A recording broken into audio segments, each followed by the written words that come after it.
Welcome to Funnel Hacker Radio Podcast, where we go behind the scenes and uncover the tactics and strategies top entrepreneurs are using to make more sales, dominate their markets, and how you can get those same results.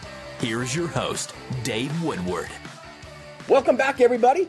This is going to be kind of a weird podcast from me. This is a topic that you're going to find out a little more personally about me than I typically am not one to divulge a lot of my own personal stuff.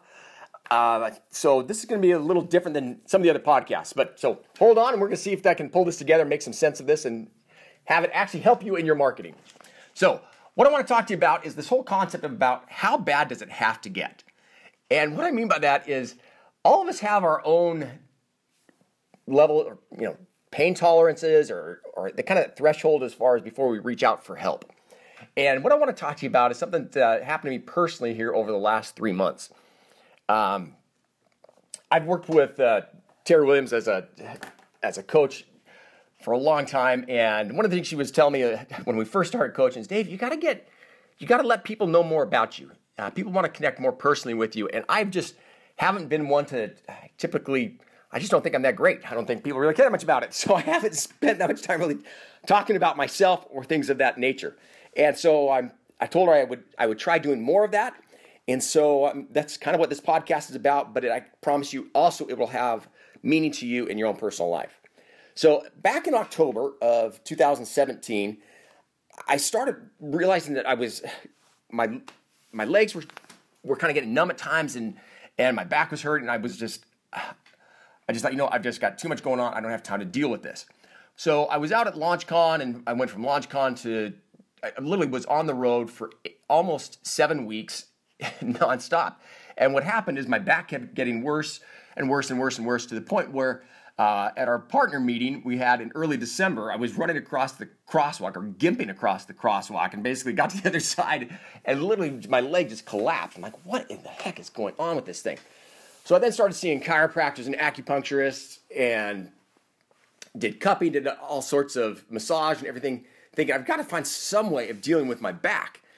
And it got so bad to the point where towards the end of right around Christmas time, I was experiencing drop foot where my right foot, I couldn't pull my right foot up. And I'm like, okay, this has gotten to the point where it's bad enough. I really need to go and see a doctor on this kind of stuff. So I ended up, went to physical therapy for a couple of weeks. That didn't work. And the physical therapist finally gave me a referral to the doc. And I went in to see this doctor.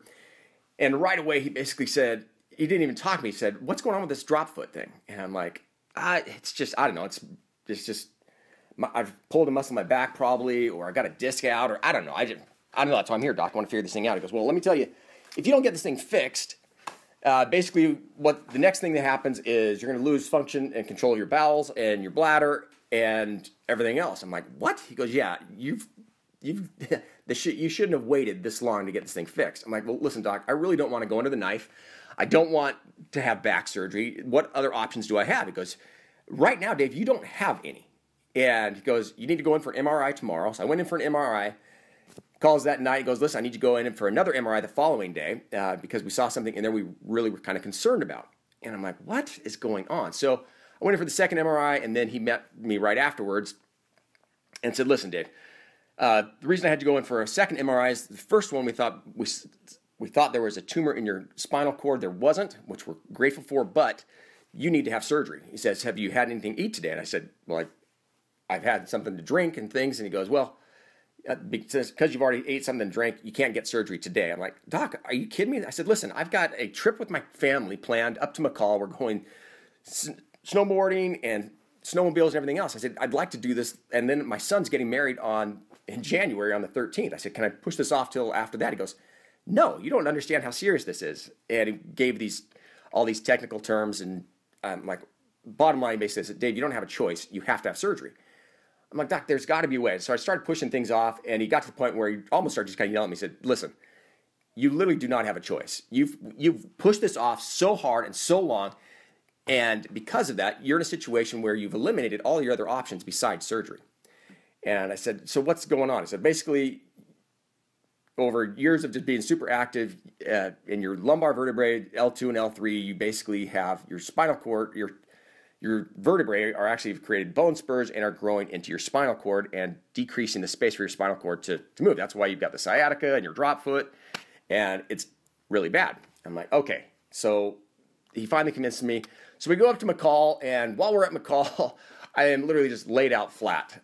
Couldn't do hardly anything. I'm totally frustrated, angry about this thing, going, gosh, this is ridiculous. We're up in the mountains with my family. I wanted to spend time with them, creating experiences and doing that kind of stuff, and it just wasn't going to happen.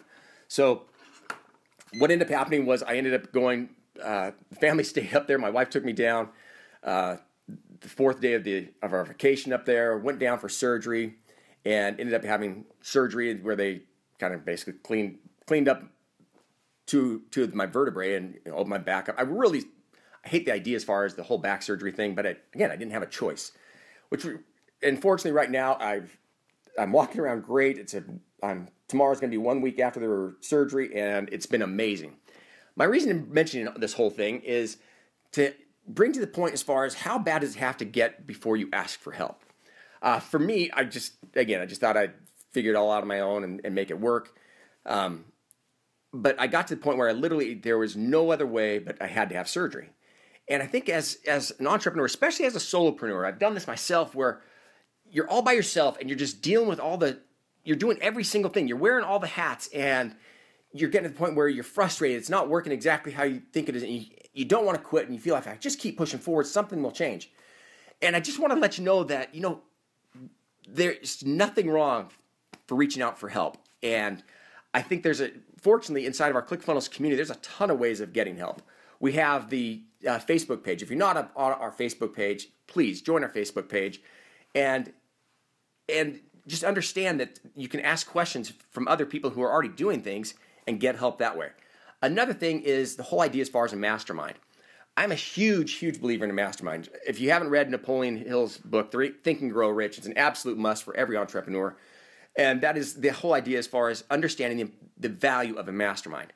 And you don't have to spend $25,000 to join a high-end mastermind. You literally can create your own mastermind. I remember when I first got started, I ended up creating a mastermind with myself, my brother, and a buddy of ours, Travis Tolstrup. And the three of us would mastermind every single week. We basically meet together for lunch, and each would take turns talking about what's working in our business, what's not working in our business, what types of things and ideas.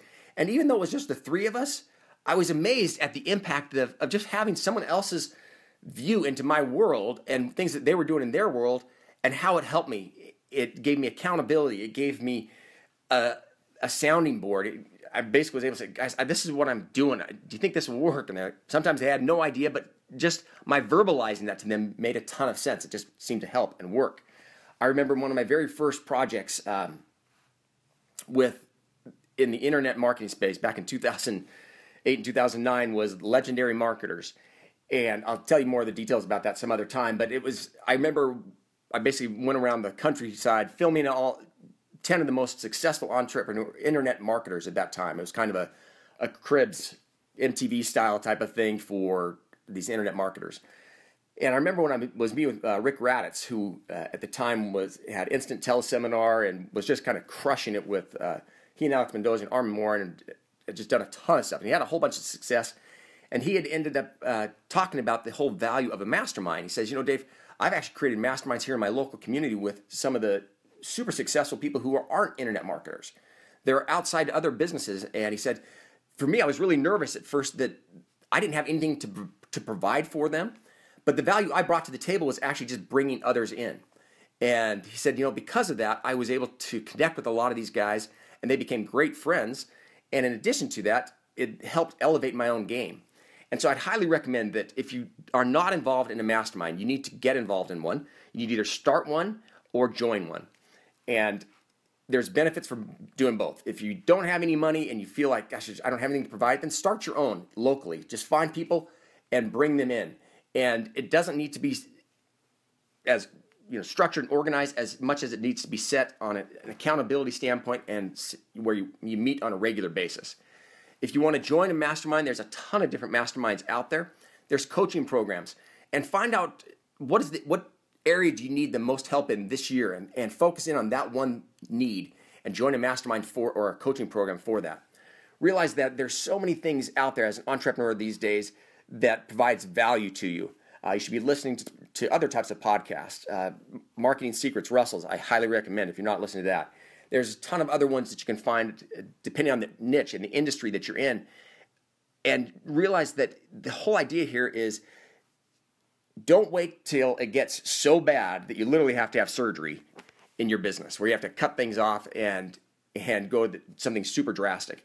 Realize that there's a ton of things that you can do right now to have an impact in your business over 2018 that will help your business double, triple, quadruple, even 10x your business if you will just reach out for help. Don't be afraid to reach out. Don't be afraid to go get help. It's not a sign of weakness. I know as an entrepreneur, we all, especially as a solopreneur, you first getting started, you want to wear everything. It's kind of that whole control freak thing. I've been there. I know how that is.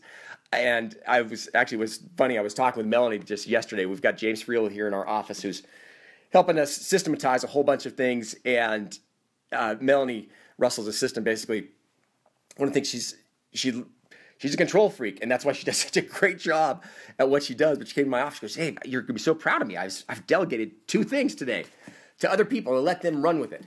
And sometimes you have to do that. Again, as an entrepreneur, one of the most important things is you got to make that first hire. So maybe that's where you're at in your business. And the first way of making sure that it doesn't get so bad that you have to have surgery is to go out and get that first hire. Find something that will free you up.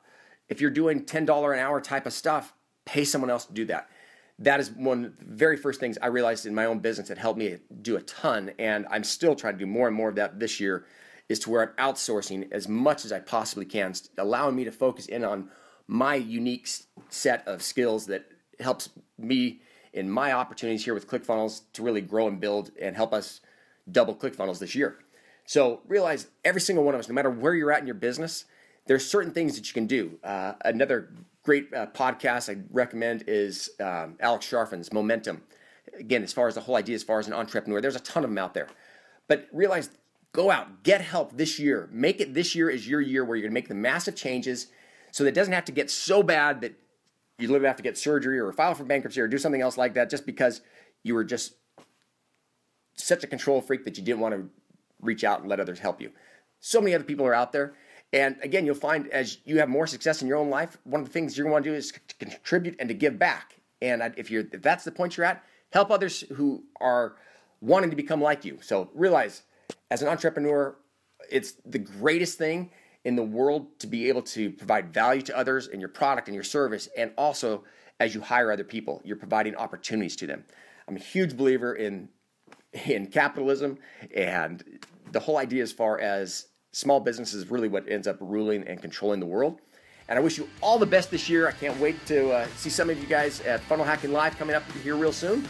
Have an amazing year, and take care.